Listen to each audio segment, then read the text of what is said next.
और किसानों, मजदूरों, कर्मचारियों, महिलाओं का जो नेतृत्वकारी तबका है यहाँ, वो बैठा हुआ है। साथियों, अभी गानों के माध्यम से भी आपने काफ़ी कुछ जाना है। मैं ज़्यादा समय नहीं लूँगा, 15 मिनट जो किए उसी में ख़त्म करूँगा। शहीद भगत सिंह और उसके साथी राजगुरु सुखदेव ने देश का सर्वोच्च बलिदान देकर के अंग्रेजों के खिलाफ हमारे युवाओं को प्रेरित किया था। और वो दौर था एक, जब फर्स्ट वर्ल्ड वॉर हुआ तो कुछ क्रांतिकारी संगठन थे, वो अंग्रेजों के खिलाफ ये चाहते थे भाई अंग्रेज फर्स्ट वर्ल्ड वॉर में उलझ रहे, हम यहाँ आंदोलन को तेज करें, आजादी के आंदोलन में। आपको पता है वो डिफेंस कानून ले आए, जो डिफेंस एक्ट है उसमें यही था, नो अपील, नो दलील, नो वकील, और कोई भी आंदोलन करेगा उसको गिरफ्तार करके अंदर कर दिया जाएगा।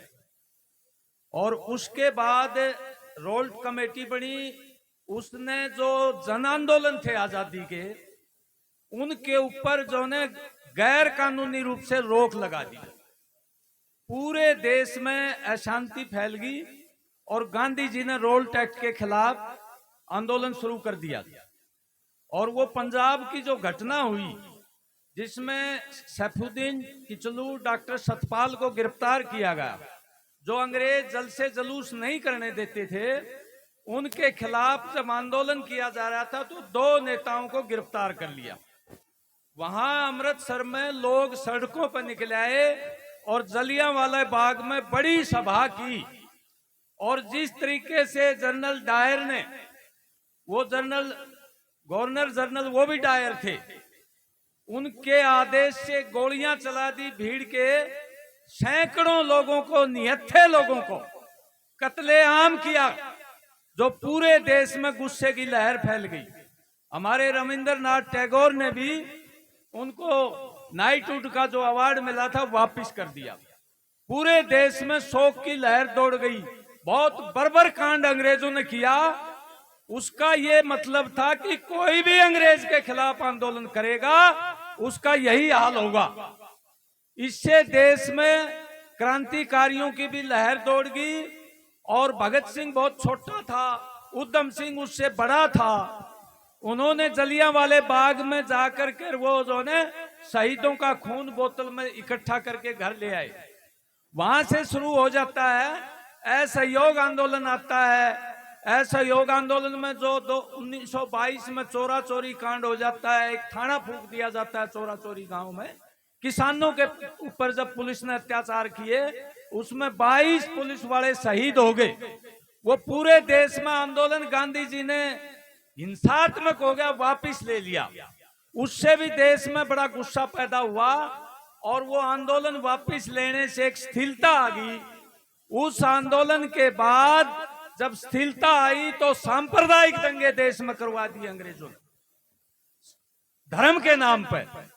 तो उस दौरान में भगत सिंह ये सारी चीजें देख रहे थे। और नेशनल कॉलेज लाहौर जो था, वो आंदोलनकारियों की प्योद तैयार करने का एक कॉलेज था। वहां पर इन्होंने गहन अध्ययन किया। द्वारका दास लाइब्रेरी में जितनी किताबें थी, विशेषकर मनोविज्ञान, इतिहास, राजनीति और यूरोप में जो क्रांतियां हुई और विशेषकर रूस में जो क्रांति हुई, उसका शहीद भगत सिंह ने गहन अध्ययन किया। और बौद्धिक स्तर पर वो इतने ऊंचे चले गए, तमाम क्रांतिकारियों के शहीद माने गए। पढ़ने में वो बहुत जबरदस्त पढ़ाकू थे। अपने जीवन के प्रति वो लापरवाह थे, बल्कि उनको उनके विद्यार्थी ऊंट बोलते थे, ऊंट। और पहनने खाने का ज्यादा शौक नहीं था, पढ़ने का और विश्लेषण करने का, आने वाला समाज कैसा हो, ये उसने जो उनकी दृष्टि जो थी, बाकी क्रांतिकारियों से उनका स्तर बहुत ऊंचा कर दिया। और वो चाहते थे कि इस देश में जो कमाने वाले लोग हैं, विशेषकर जो देश को अन्न देता है, पैदा करता है, मजदूर कमाता है, राजनीति में उनकी सत्ता होनी चाहिए, लुटेरे की सत्ता नहीं होनी चाहिए। अंग्रेज बाहर से आके और हमारे देश की जनता को लूट रहे हैं, हमारे देश के संसाधनों को लूट रहे हैं, और जो बाहर से कोई पूंजी आकर के विदेशी लोग यहाँ राज कायम करके जब लूटते हैं तो उनको साम्राज्यवादी बोलते हैं कि ये साम्राज्यवादियों को हम निकाल के ही देश की अच्छी व्यवस्था कर सकते हैं, जिसमें सबको बराबर शिक्षा मिले, सबको स्वास्थ्य मिले, सभी बच्चों को रोजगार मिले, हमारा किसान खुशहाल हो, हमारा जो मजदूर है वो खुशहाल हो, काम करने वाले लोगों को उसकी मेहनत का फल मिले। ऐसी समाजवादी व्यवस्था, ऐसी बराबरी की व्यवस्था किसान मजदूर सत्ता में आकर के स्थापित करे, लूटने वाला जाए, एक व्यक्ति दूसरे व्यक्ति का शोषण ना करे, एक देश दूसरे देश का शोषण ना करे, ये व्यवस्था भगत सिंह चाहते थे। और उसमें वो ये कहते थे कि शासक वर्ग धर्म और राजनीति को मिला के हमें आपस में लड़ा देता है, हमें मेहनत कश को एक वर्ग के रूप में संगठित होकर के शासक वर्ग की वो जो साजिश है उसको हमें समझना चाहिए।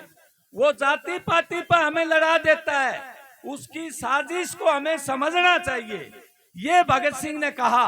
और उन्होंने नौजवानों को संगठित करने के लिए नौजवान भारत सभा बनाई 1925 में, और उसके बाद हिंदुस्तान रिपब्लिकन एसोसिएशन बनाया, और फिर उसमें संशोधन करके हिंदुस्तान सोशलिस्ट रिपब्लिकन एसोसिएशन बनाया। उनका उद्देश्य था कि इस देश में अंग्रेज जाने के बाद ऐसी व्यवस्था स्थापित करें, वो लोकतांत्रिक व्यवस्था हो और जिसमें सभी लोगों को बराबर का मौका मिले, कमाने वाला, मेहनत करने वाला, इस देश के संसाधनों से आगे बढ़ने वाले के हाथ में सत्ता आए। और वो बोलते थे कि अंग्रेज करजन की जगह पुरुषोत्तम दास टंडन बन जाएगा तो कोई फर्क नहीं पड़ेगा। और उसके लिए उन्होंने जो आंदोलन चलाया वो इस तरह से चलाया कि देश में जागरूकता पैदा हो, आम आदमी को जागरूकता आए और देश की आजादी के लिए बड़ा आंदोलन बढ़े, देश का जो ने सामूहिक आंदोलन बढ़े, जिसमें किसान, मजदूर, महिलाएं, नौजवान, विद्यार्थी, व्यापारी सब लोग शामिल हों। और कुछ लोग कह देते हैं भाई वो तो बंदूक की भाषा बोलते थे, बम की भाषा बोलते थे, ऐसा नहीं है। वो कुछ चीजों पर जज्बात पैदा हो जाते हैं।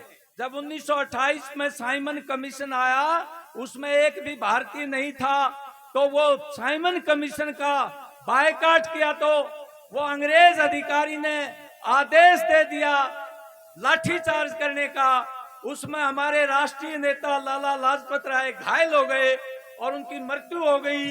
तो उन्होंने माना कि ये देश का सम्मान को ललकारा है और उस अंग्रेज को हम छोड़ेंगे नहीं जिसने लाठीचार्ज का आदेश दिया था। उसका बदला लेने के लिए उन्होंने ये करना पड़ा।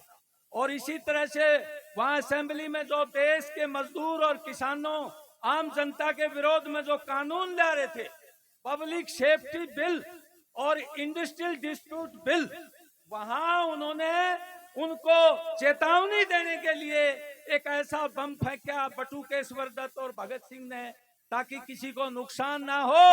और ये अंग्रेज ये जाने कि देश के नौजवान जागरूक हैं, वो सारी चीजें देख रहे हैं।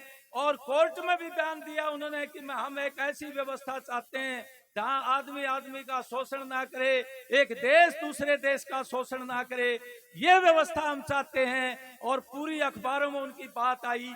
इसलिए हम ये कहना चाहते हैं साथियों, आज हो क्या रहा है।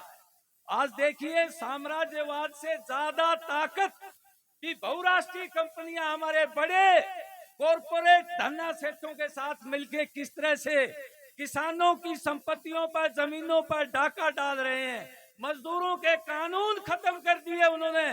तो पुरानी लड़ाई लड़के 8 घंटे का न्यूनतम वेतन का, पुरानी पेंशन के जो कानून बनवाए थे वो खत्म कर दिए।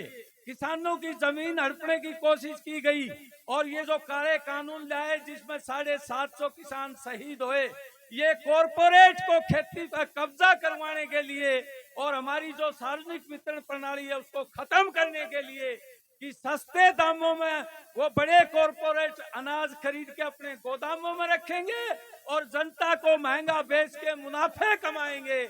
उसके लिए पूरे देश के किसान ने जो विदेशी पूंजी की शह पर और हमारे धन्ना सेठों की शह पर जो कानून लाए गए थे, लड़ाई लड़के उनको मुंह की खुआई किसानों ने और कहा कि देश में कब्जा नहीं करने देंगे। आज देख रहे हो आप कि किस तरह से चुनावी बॉन्ड लगा करके कैसी कैसी कंपनियों से पैसा लिया सत्ताधारियों ने। आप अंदाजा लगाओ, ईडी लगा दिया, इनकम टैक्स लगा दिया और हफ्ते के बाद चुनावी बॉन्ड करोड़ों में जो ने वो ले लिया। और ये जो आज एक मुख्यमंत्री को गिरफ्तार कर रहे हैं, उसी के आदमी ने 25 करोड़ का पैसा दिया, वो सरकारी गवाह बन के अब मुकर गया, उसका भी चुनावी बॉन्ड ले रखा है। इसलिए साथियों, आज भगत सिंह और उसके विचारों की और ज्यादा प्रासंगिकता हो गई है। साम्राज्यवाद के खिलाफ, लूट के खिलाफ उन्होंने जो लड़ाई शुरू की थी, आज दोबारा से वो लड़ाई लड़नी पड़ेगी। आप देख रहे हो साम्राज्यवाद किस तरह से इजराइल की पीठ पर बैठ करके निहत्थे लोगों की और महिलाओं की, बच्चों की निर्मम हत्या करवा रहा है। 40,000 लोगों का कत्ल कर दिया और किस तरह से यूक्रेन का युद्ध करवा रहा है, हथियार बेच रहा है, अपनी इकोनॉमी को आगे बढ़ा रहा है। ये साम्राज्यवाद का रूप है साथियों। वो लूट पर टिका हुआ है, वो जो धन दौलत पैदा करते हैं उनकी लूट करना चाहता है। इसलिए हम कहना चाहते हैं, आज लड़ाई बड़े कॉरपोरेट धन्ना सेठों और जनता के बीच में लड़ाई है। वो राजनीतिक पार्टियों को पैसे दे करके, अपना मीडिया इस्तेमाल करके वो जो अपनी सत्ता को कायम रखना चाहता है ताकि उसकी लूट चली रहे। हम चाहते हैं कि हमारी राजनीति मेहनत कर जनता इकट्ठी होकर के, जैसे शहीद भगत सिंह उसके साथियों ने कहा था कि हम इकट्ठे होकर के धर्म और जाति से ऊपर उठ करके एकता बना करके हम लड़े। और हमारा जो संविधान है, बाबा साहब अम्बेडकर बहुत क्वालिफाइड वकील थे, कितनी डिग्रियां थी, पूरी दुनिया का इतिहास पढ़ करके, संविधान पढ़ करके उन्होंने एक बराबरी कायम करने का, संवैधानिक गणतंत्र मजबूत करने का जो संविधान दिया है, आज उसको खतरा पैदा हो गया साथियों। हमारी संस्थाओं को खतरा पैदा हो गया है, तानाशाही का भूत मंडरा रहा है। विपक्ष को कमजोर करके बड़े बड़े कॉरपोरेट की दलाली करने के लिए ऐसा सब कुछ किया जा रहा है। ये जो सांप्रदायिक और कॉरपोरेट का गठजोड़ है, गुजरात इसका नमूना है, गुजरात इसका मॉडल है कि किस तरह से जमीनें और वहां लोगों को लूटा गया और किस तरह से दंगे करवा के उस सत्ता को कायम रखा गया। ये पहचानने की साथियों जरूरत है। पूरे देश में अंधविश्वास पैदा किया जा रहा है और शिक्षा नीति को खत्म कर दिया। जो भगत सिंह की किताबें इस समय, मैं क्यों नास्तिक हूँ, और वो अंधविश्वास के खिलाफ एक वैज्ञानिक दृष्टिकोण लेकर के लोगों को जागरूक करना चाहते थे, वो भगत सिंह हमें दोबारा से उसका संदर्भ जरूरी है। और हमारे नौजवान गाड़ियों पर, बनियानों पर भगत सिंह लिखवा लेते हैं, लेकिन भगत सिंह क्या चाहते थे ये वो उनको जानकारी नहीं है। हमारा दुर्भाग्य है। और आज सत्ताधारी लोगों ने भी भगत सिंह को याद किया है, बड़े बड़े जुलूस निकाले हैं, माला अर्पण की है, बड़े गुणगान किए हैं, लेकिन ये नहीं बताएंगे भगत सिंह क्या चाहते थे, कैसा समाज बनाना चाहते थे, कैसी व्यवस्था लाना चाहते थे, ये बिल्कुल भी नहीं बताएंगे। अज्ञानता में रखेंगे, हमें जाति और धर्म पर लड़ा करके हमारे संसाधनों को लूटेंगे। ये साथियों वही लड़ाई है। मैं ज्यादा समय नहीं लेता हुआ आपको ये अपील करना चाहूंगा कि एकता बना करके और हमारी आजादी की विरासत को, हमारे संविधान को, हमारे लोकतंत्र को बचाने के लिए आज उन ताकतों के खिलाफ लड़ना पड़ेगा साथियों, जो अंग्रेज का साथ देते थे, जो दंगे करवाते थे, उन ताकतों के खिलाफ आज लड़ना पड़ेगा। यही तो चेतना भगत सिंह से हमें लेनी चाहिए। आपने समय दिया, बहुत बहुत धन्यवाद।